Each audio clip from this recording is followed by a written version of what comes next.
recording, so you can introduce yourself now. So Safa, and I'm a sophomore information systems major. My name's Leah Lamb, and I'm also an information systems major. My name is Zach Teague, and I'm an information systems major. My name is Charles Gooch, and I'm an information systems major.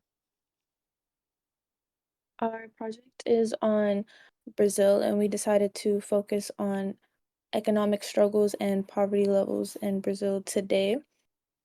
I started off with the homepage, and it just has basic information about Brazil. It has a parallax image, a quote from a Brazilian soccer player, and a footer that has our contact information and what our website is about. This At the top of the page, we have a navigation system, which talks about causes, impacts, policies, solutions, and how to get involved with our topic.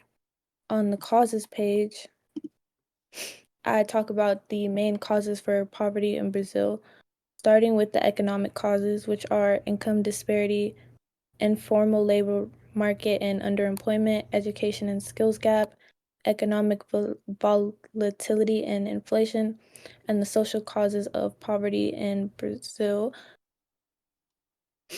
Those are racial and ethnic discrimination, gender inequality, urbanization and housing inequality, access to healthcare and public services. I chose very basic causes that are easily understandable so that it can reach a broader audience. And at the bottom, there's a footer that takes you right back to the homepage. And then moving on, Leia will talk about impacts. Yeah, so the impacts poverty is still a big problem within Brazil, not only affecting them economically, but also socially. People below the poverty line in Brazil don't have access to necessities such as healthcare, education, and clean water, which can lead to many different problems. The key impacts of poverty in Brazil, I included health, education, housing, economic stagnation and fluctuation, and the social impacts, social exclusion. These opportunities are often influenced by factors such as race, gender, location, and this hinders individuals from fully participating in society, limiting their potential for economic growth. And then Zach will go ahead and start on the policies and solutions. So, as a whole, with talking about Brazil's economic inequality and poverty state, we have to talk about some government policies and/or, I guess you could say, enforcement laws that come into play with how they're trying to also get rid of this problem. Because lots of people will look on an outside perspective and think that them as a country and the government are not trying to fix this problem, but they are actively trying to. So one of the first thing is the Bolsa Familia. It's a program that was launched in 2003, and basically what it does is it tries to reduce poverty and inequality by providing direct financial assistance to families that struggle with low income. It has been a thing for a long time, and there's been different things that have changed this program. But as an overall standpoint, it's one of the most long-lasting programs that have helped to slowly increase the ability to, equalize all of the income through Brazil. So on top of that, there's wage fluctuation and Brazil's public health system. These are just different things that have changed over time with the overall wage going up, but expenses going up over time because there is inflation in the country, just like America or anything else. And the public health system, mainly Sistema Único de Saúde, uh, it it derives from multiple aspects, but the overall standpoint is that lots of people look down on the public health system because they see different types of culture aspects or ability to provide for individuals differently based on your income level, your ability to access healthcare. Um, but it's something that's directly affecting the poverty state as a whole. And then on top of that, we do have a solutions page, which talks about lots of things from general and active solutions to fair wages and workers' rights, and then also supporting local businesses. Um, Small talk about fair wage and workers' rights is that it's important for anybody from the outside to be able to, you know, talk about and try to advocate for these rights. And the reason this is important is because if we aren't fighting for the people, then we won't be able to make a difference because it all comes from the ability to show the government that we need change and that the country is in a state where it cannot function to its advantages, and that a leader, Luis Marino, once stated that a nation is only as strong as the dignity and rights it guarantee its workers. By supporting fair wages, Brazil can create a foundation for long-term economic resilience and social equality.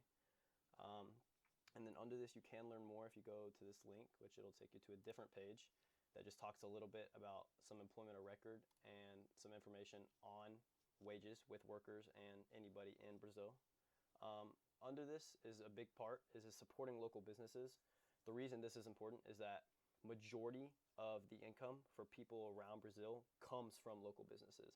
There are, some higher companies that people can work for, but everything is derived from something that gets created small, whether it's family owned or it's local company owned that gets spread over different parts of Brazil.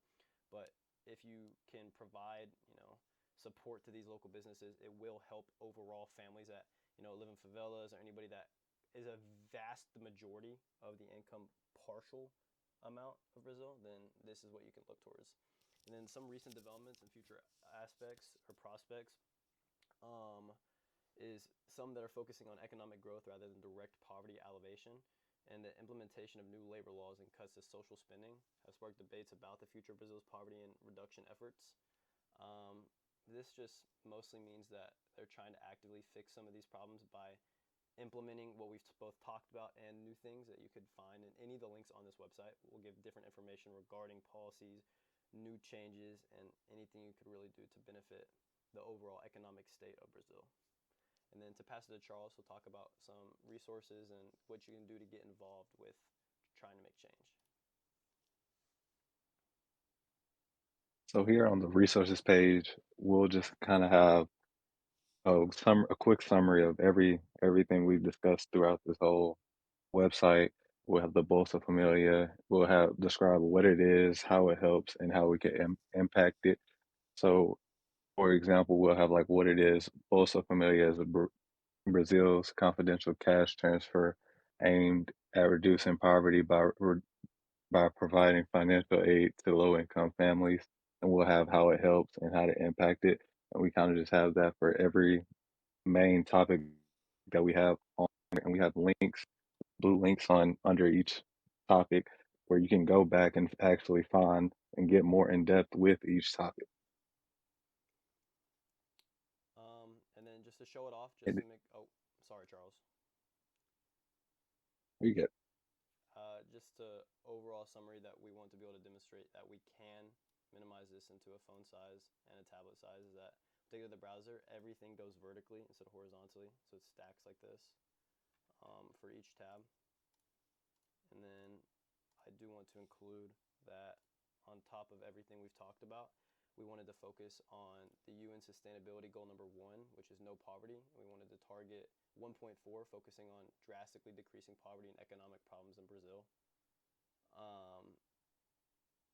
By showing that we can make the change for this is some of the policies we talked about on top of everything that was included in this website kind of derives around this overall problem.